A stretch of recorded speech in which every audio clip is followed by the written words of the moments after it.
In this video, I want to talk about one more way of thinking about SN curves with regards to injury. And that has to do with the idea of consuming the fatigue life of a material. So let me write that out.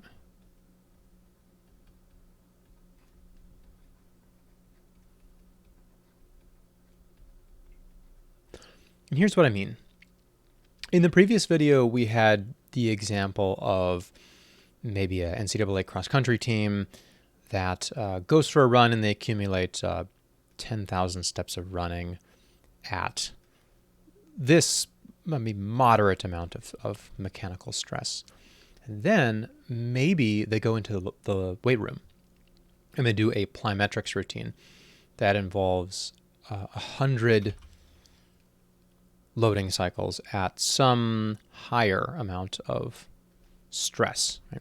Probably plyometrics training involves more force divided by the same area than going for a run. This idea of consuming fatigue life is as follows. When you went out for that run here, and maybe I'll label this run and plyometrics, you didn't get injured because you're on this side of this SN curve, right? But you consumed some fraction of your total number of loading cycles to failure. And the idea is this number is 10,000. But if you kept running, if you didn't stop after an hour, but you kept going, eventually, maybe up at, I don't know, what would this be, 2 million, you would get injured, right? So that workout, the running portion of it, consumed 10,000 of your hypothetical maximum capability of 2 million. And these are obviously numbers I'm just making up. What's important isn't the math, but the concept behind it. So that's, what is that? 0.5%? Yeah, 0.5%. So the idea is that run consumed 0.5% of your total fatigue life. The idea being if you just did that run every day for, what would it take, 200 days in a row, then you would get hurt. But we also have to think about the fatigue life consumed by the plyometric training.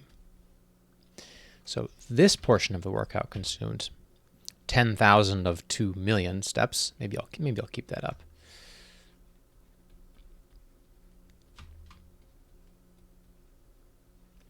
And this part of the workout, 100 out of a hypothetical maximum of, I don't know, let's say what, about 10,000?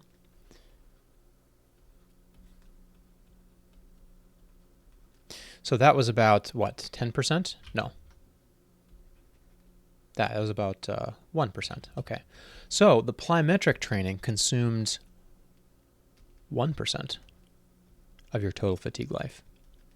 And the idea is of this consuming fatigue life concept that you have to add these together. So the total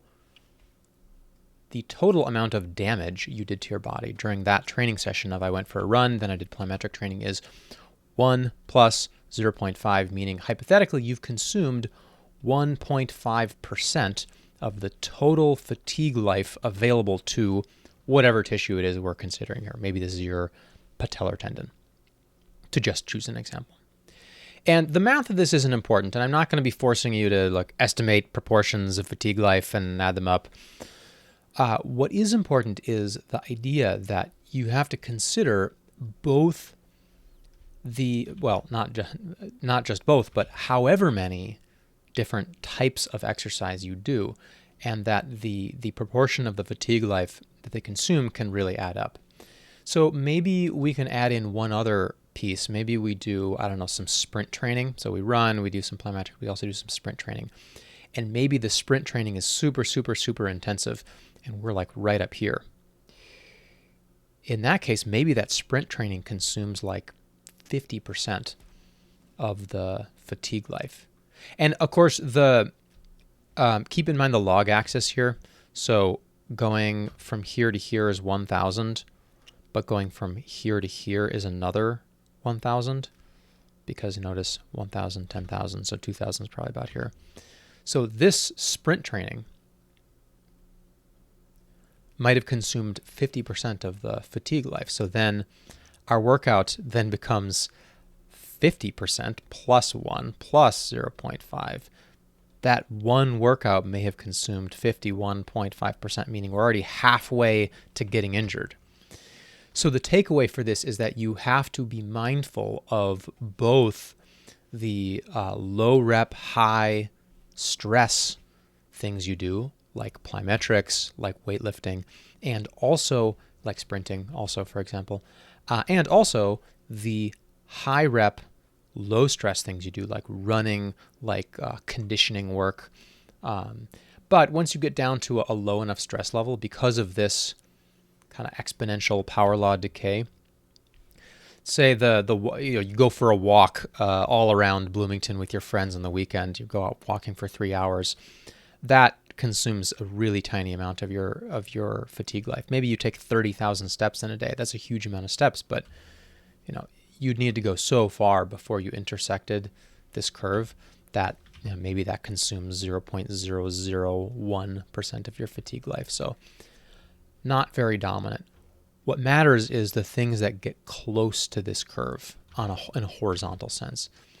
And like we said in the last video, it's important to remember that small increases in the stress, the mechanical stress, will dramatically decrease the number of cycles to failure, or equivalently will dramatically increase the consumption of your total fatigue life of your material.